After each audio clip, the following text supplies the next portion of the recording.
Well, good morning. It's so good to be here. So good to be worshiping together and praising God.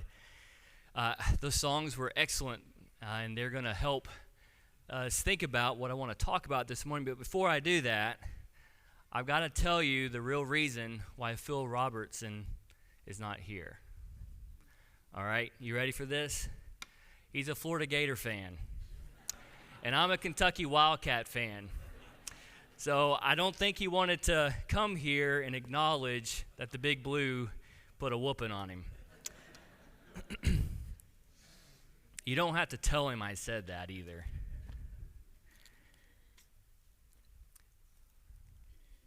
Daniel chapter 3, if you would turn there, please. That'll be our story this morning, Daniel chapter 3.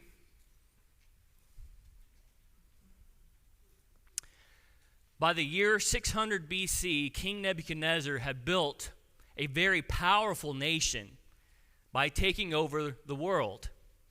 His nation had become very diverse, both racially, religiously, and even socioeconomically. And in chapter 3 and verse 4, you see evidence of this, where he sends out this proclamation that you are commanded, O peoples, nations, and languages. What has happened is that Nebuchadnezzar has created this rather large 90-foot tall image covered in gold. It reached all the way up into the heavens, much like another tower in the same geographical location thousands of years ago in the Tower of Babel. And he gathers all the leading men to come to him on this day. And he asked for all the musicians that he could find to come. And as they played this music, all peoples from all dispersed over everywhere that were in this location were asked to bow down as soon as they heard the sound of this music. They were to prostrate themselves before this idol, and anyone who chose not to bow down were to be thrown into a blazing fiery furnace. What was Nebuchadnezzar doing? Have you thought about that before? What was he thinking? What was going through his mind in giving this command? I have to tell you, I think what he was doing was he was invoking a tolerance code. I want you to think about that for just a moment. What is the best way to keep a diverse nation under control, under your rule, without things getting out of control? It's to make sure that everybody's beliefs and everybody's values are acknowledged and accepted. You see this play out if you notice in chapter 3 and verse 14.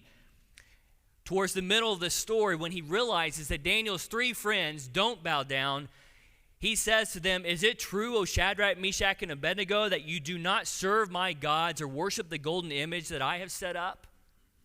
That's a verse that biblical scholars have decided is a very difficult a verse to translate, because it looks in this verse as though this is just Nebuchadnezzar's idol, the gods that the Babylonians worship. But notice in verse 28, there's something a little bit different said there. At the end of this, when he realizes that they're not going to do this, he throws them in the fire and they make it out alive. He says to them, "Shadrach, Meshach, and Abednego, who has sent his angel and delivered his servants who trusted in him and set aside the king's command and yielded up their bodies rather than serve and worship any god except their own God." The text indicates that this statue represented the culture that Nebuchadnezzar had created. He wasn't interested in one God, not even his one God. He was interested in all the gods, all the values, and all the beliefs of all the people. We call that today a pluralistic nation. His decree was simple, and it would have appealed to many people. You don't have to give up worshiping the God you believe in behind closed doors, but you will bow down to all the idols in public. Let me ask you a question. Would you bow down? Think about that question for just a moment. Search your heart. Would you have bowed down? Your life is being held in the balance, and simply bowing down for just a few minutes of your time, and your life is spared. All you got to do is accept every other religion in public, and then you can go home and you can worship the God you truly believe in. Would you have done it? It's tempting, because our culture tells us we can still serve God behind closed doors. Nebuchadnezzar was encouraging a privatized faith. Be what you want in private, but like everyone else in public. Babylon did it, Rome did it, and our culture today is doing it too. They're telling us we can't make universal claims. You can't say Christianity is the only true religion. You can't say Jesus is the way, the truth, and the life. The identical situation that Daniel and his 3 friends found themselves in Babylon. Another example. Sexual pleasure and expression that has no restraints. Many have fallen prostrate before this idol, looking no different than anyone else in our culture. And in fact, they say if you don't give in, you'll just end up burning in a fiery furnace of frustration. But the reality is, ignoring God's good design is what can destroy and leave us scarred. And so this story, it's a warning to us as Christians that are being asked to put on the appearance of tolerance towards other people's worldviews. And then once we are in our own confines, in our own secluded areas, then we can go on believing what we want.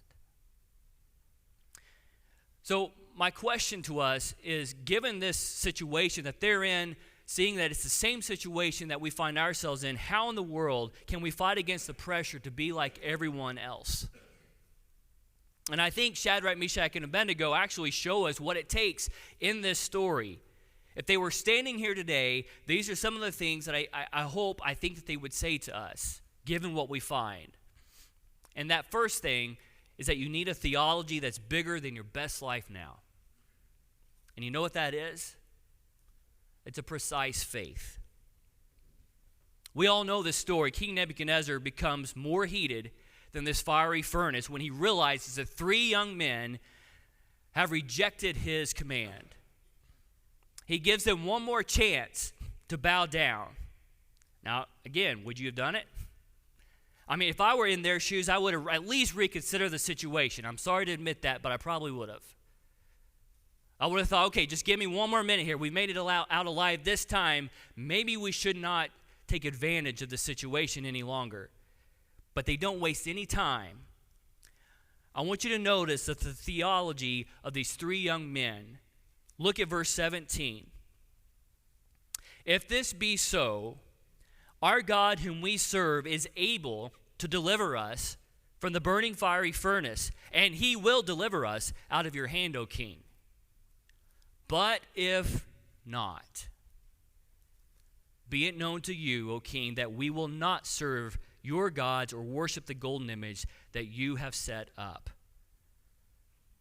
I got to tell you, there may not be 3 more powerful, demonstrative words than but if not. Did you catch that? In other words, we believe our God can and he will save us. But if he does not save us, that certainly will not change our response to you.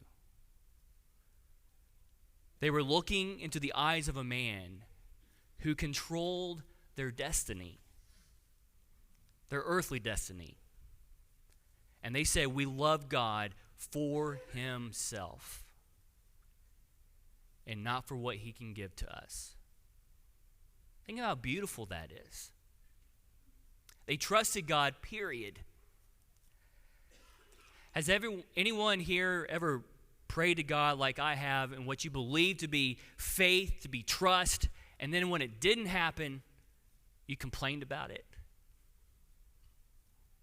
That's not precise faith. Meticulous faith is finding yourself in circumstances where you choose God in private and in public life, and where God may not deliver you. He may allow you to go through it. And isn't that what Hebrews 11 is all about? That's what Phil has been talking to us about periodically. At the very end of Hebrews chapter 11, it says, others suffered mocking and flogging and even chains and imprisonment. They were stoned, they were sawn in two, they were killed with a sword. They went about in skins of sheep and goats, destitute, afflicted, mistreated, wandering about in the deserts and mountain and in dens and caves of the earth. All of these, though commended for their faith, did not receive what was promised. But if not. Now there's something hidden here in this response that is so important, because they say he will deliver us from death. If he doesn't, it doesn't matter.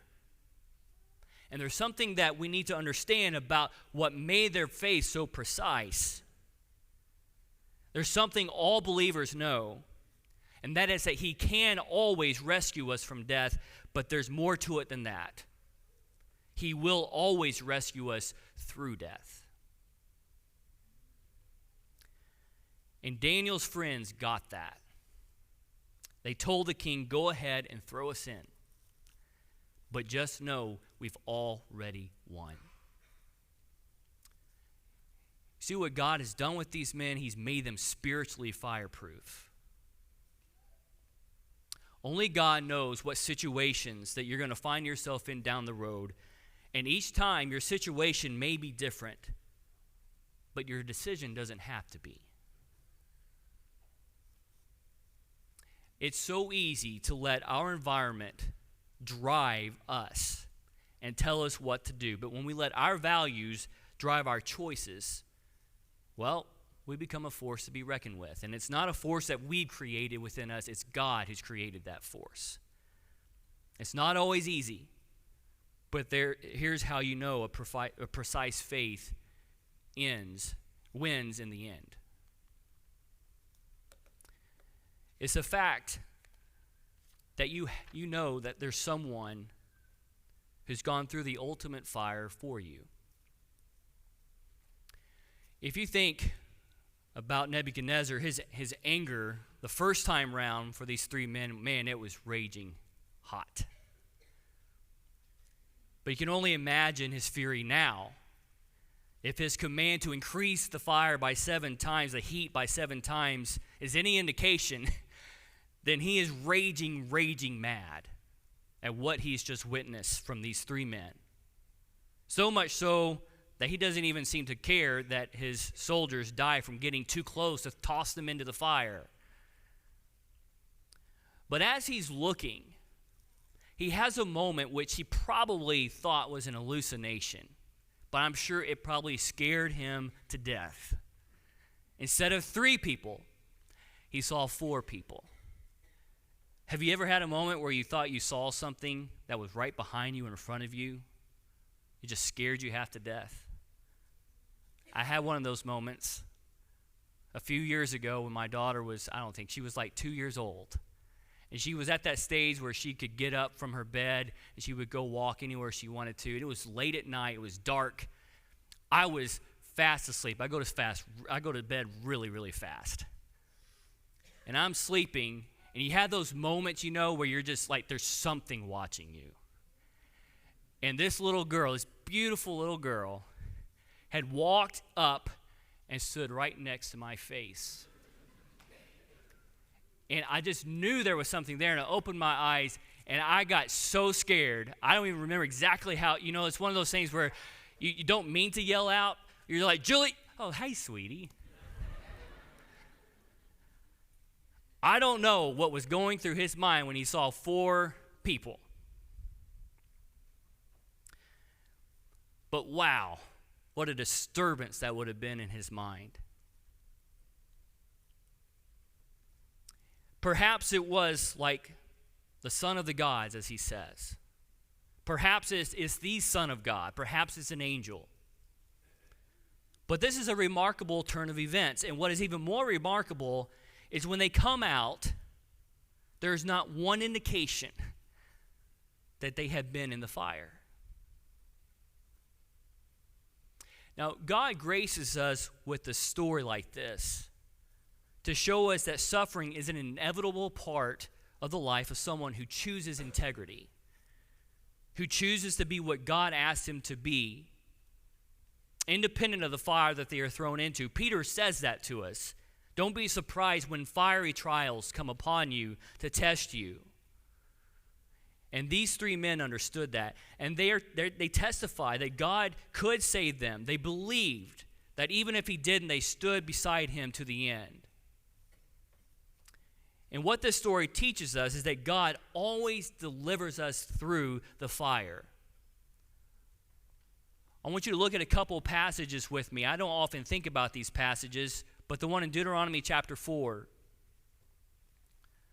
quite a remarkable verse. In Deuteronomy chapter 4, Moses is recounting what has happened to the people of Israel. They'd just been in Egypt in slavery. It was a terrible situation. And this is what Moses says about God. But the Lord has taken you and brought you out of the fiery iron furnace, out of Egypt, to be a people of his own inheritance, as you are this day. Did you catch that? They were in a fiery furnace, and he delivered them through that furnace, and they made it out alive as a better people, a people that belong to God. Let me give you another one in Isaiah. In Isaiah chapter 43, in verse 2. This is what God says. When you pass through the waters, I will be with you. And through the rivers, they shall not overwhelm you. When you walk through the fire, you shall not be burned. And the flame shall not consume you. You see, this isn't just any God that we serve. It is the God. He is the king of the furnace. And what's so beautiful about this passage is that it's like God is giving us snapshots. He's looking at the passage in Deuteronomy and telling Israel, I've delivered you from the furnace. And he takes a passage like Isaiah and he says, I'm not going to let fire touch you. You think Daniel, or you think his three friends were thinking about these passages? Do you think that fourth individual that was in that fire was talking to them about those stories? And I guarantee you, I shouldn't say that. I wonder if perhaps that fourth individual was also telling them God's not done saving people through a fire. He's going to do it again. Now, whether you believe the fourth individual in the fire was an angel or Jesus, one thing is certain. Jesus was also thrown into a fiery furnace. And it was hotter than 7 times a normal fire.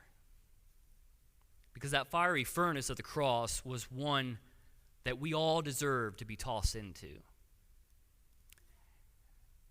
And Jesus took our place. There wasn't anyone standing with him. He didn't have 3 people with him. But just as God delivered Daniel's friends and they came out on the other side without anything being singed or burnt, God delivered his son. He had the holes in his hands and in his feet to show that he went through an ordeal for us. But that new body that he wore could not be destroyed. And if we have a God that can do this, then we have it within ourselves to be men and women of integrity. No matter what it is we may face, we now have the motivation that we need to be the person that God meant us to be in public and in private. And if those firestorms come, be ready, knowing God can save you from the fire. But if he doesn't, he will certainly save you through it. Because we have the ultimate example of Jesus, who he resurrected and made alive so that we could be saved. I don't know what your situation is this morning, but I do know that God has fought for you, and he has quenched the fire that we all deserve because he loves us. If there's any way that we can be of help to you this morning, we ask that you come now as we stand and sing.